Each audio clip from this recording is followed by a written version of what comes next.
अस्सलाम वालेकुम, this is Uwais Haider, weather analyst from पाकवेदर.com। इस वक्त कराची शहर के मुख्तलिफ़ इलाकों में अच्छी बारिश हो रही है, तेज़ बारिश हो रही है।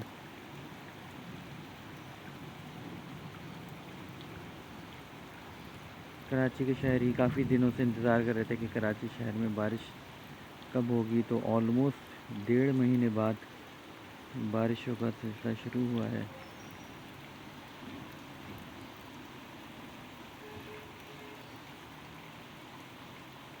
कमेंट्स में आप बताएं कि आपके इलाके में बारिश हो रही है या नहीं, या कौन से इलाके से आप बारिशों के मनाज़िर देख रहे हैं।